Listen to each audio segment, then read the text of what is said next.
to get this Monstera in the picture, but she's too big. Okay, let's see. Okay, wait. State your name. Big been dope on flame. I just switched the lanes. Damn, he did it again. I just flipped the pain. Stripping and dipping in bass. Slab on everything. Swimming, you sinking away. Cause I got big racks coming. I put my low racks on it. I ain't skip past losses. I had to get. Okay, this is Messy Molly, the Monstera. Don't mind me as I navigate this camera with my hand. It's actually a camera on top of a utility cart, on top of a Jenga block, on top of books. So I don't have a tripod yet. Don't intend on getting one either. So you guys, my Monstera is a little bit too big to film in a normal area, so I have created this wonderful awkward space to tell you a story about Messy Molly the Monstera. I'm gonna tell you how Messy Molly got all her new leaves in the span of, I wanna say, probably 5 months, 6 months of some TLC, if I'm counting right. I'm probably not, I suck at counting. But I got Messy Molly, I wanna say in January or February. And when I had gotten her, she was really sad. She had like a lot of leaves like this. I don't know if you can see it, but it's like at the bottom right here. And had like holes in it, like very weak, brittle. I was like, I don't know if I want her. And then I saw one that was like a 32 gallon and I was, 32 gallon or like the biggest one they had. But I saw one of those and I was like, maybe I should get that one. But then like my friend was like, no, this one looks worse. And you know, this one has at least like 7 healthy leaves. So you should just get that one and then just like repair it. So long story short, I've had her, she's gone through a lot of TLC, but she has a lot of new leaves. So let's get into it. Let's talk about her watering schedule, how I rehabilitated her, and what I feed her and where I place her. Okay, so to rehab her, what I did with my friend was take off one leaf that was specifically like really, really dead, and it was actually a whole node, and I was kind of scared because I'm like, oh my god, this is like a really good node, I want to keep it. And then my friend's like, oh no, you just got to clean it up, do some TLC.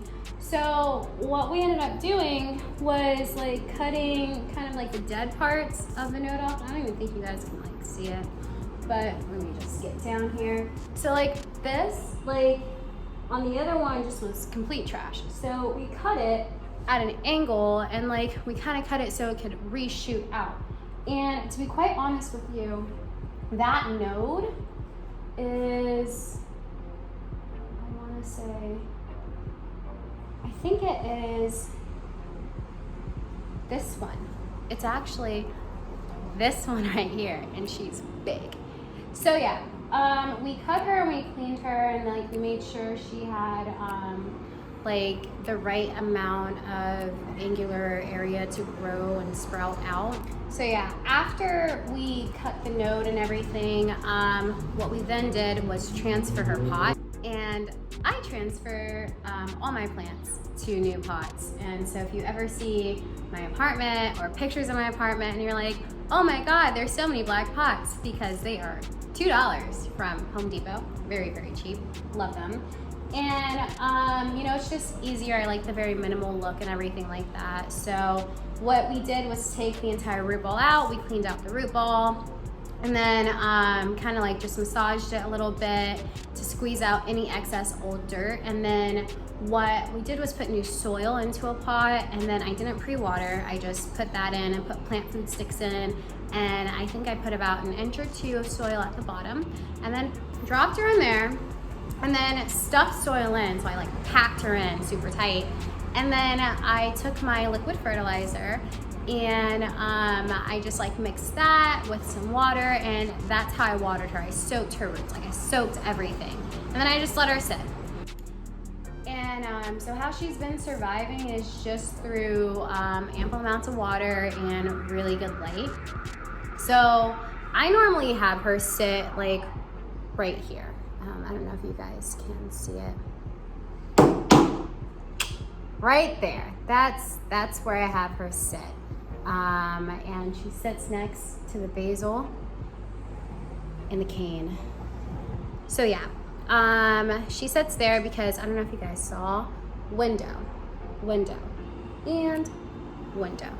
So all that light comes in and it just like hits her, and it's just, you know, lovely. But with that being said, she lives in a very large open area where she's like able to sprout and grow and just like go wild. That's why she's called Messy Molly, because she's a messy bitch. And I think it's important to place your monsteras in very open, wide spaces, because they're known for growing like very big all over the place. They are a tropical plant.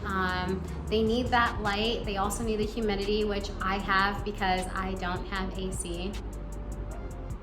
So now we're gonna talk about watering, and we talked a little bit about the plant food, but I'm actually gonna go in depth with how much I give her.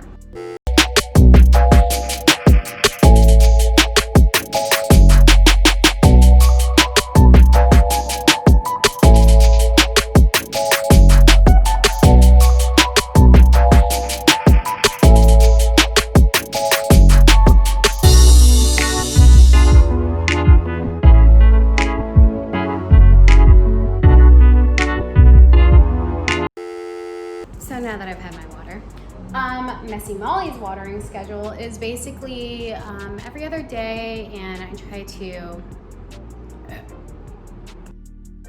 Her watering schedule is basically every other day, and on the weekends I kind of just like let her go 2 or 3 days without water. And again, I use this little carafe thing from IKEA. Love it, like $2-3. It's amazing. But normally I fill it up halfway to the top, and sometimes if I see she's like really dry, I will water. I'll give her like half of that carafe. And what I do is water her, let the water come up just like a little bit above the soil, and then let it drop down. And if she makes a mess at the bottom, just clean her up, let out the water at the bottom of her saucer, and then I just like let her dry out for maybe a couple of days. When I do the watering method every other day or every 2 days, I am mindful of how much water I give her. So I do try to only stick to like about around here of the water. Just because I want to prevent like not going towards like root rot or over loving her and stuff like that. But she has grown a lot. She's grown like 1, 2, 3, 4, 5, 6, 7, 8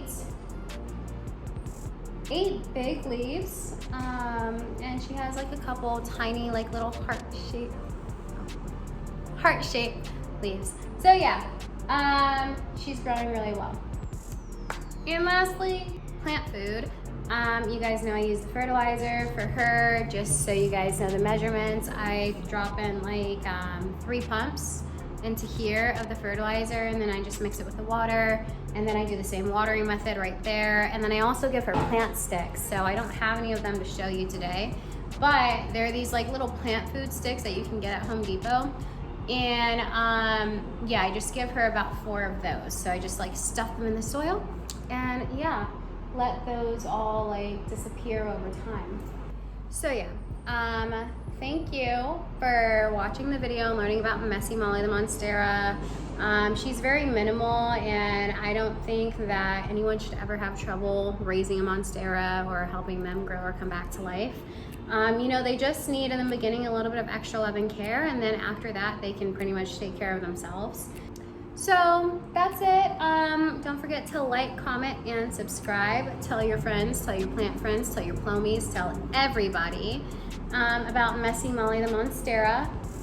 And yeah, thank you for watching.